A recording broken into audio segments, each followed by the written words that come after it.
je voulais pas faire l'événement en même temps. Il y avait aussi quelques finalisations, ça s'appelle Signage.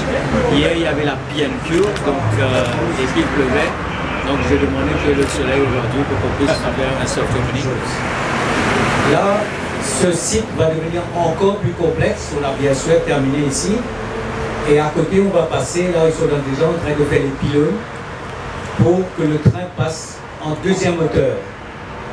Et là, il y a une dizaine de piles qui sont en train d'être réalisés. Et c'est le qu'à partir de ce moment-là qu'on aura terminé cette partie-là, c'est-à-dire c'est une zone extrêmement névralgique. Maintenant, pourquoi un soft opening? C'est une adaptation. On a fait bien sûr des simulations sur ordinateur, mais on souhaite voir comment réellement les gens réagissent. Donc on n'a pas beaucoup changé beaucoup de choses. Donc les gens auront la possibilité d'entrer dans Port-Louis en passant par le overpass de Paille. Ils peuvent aussi entrer ici au rond-point de Guégan en rentrant en allant vers Brabant.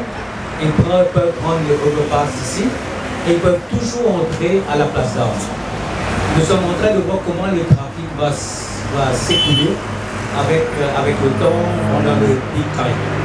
Pourquoi? Parce qu'il y a beaucoup d'autres éléments de ce programme qui n'ont pas encore été, qui sont en train d'être aménagés. Premièrement, il y a un slipway.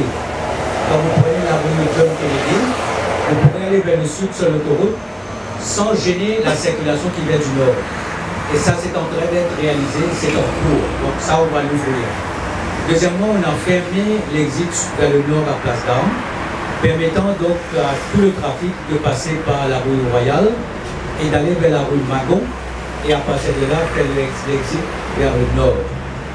On est en train aussi de travailler sur la possibilité de rendre le trafic plus fluide à la Place d'Armes. Je suis donc en train de travailler et de coordonner avec les chauffeurs taxis, parce qu'il y a une voie qui leur est réservée aujourd'hui, et je pense qu'on va trouver des solutions.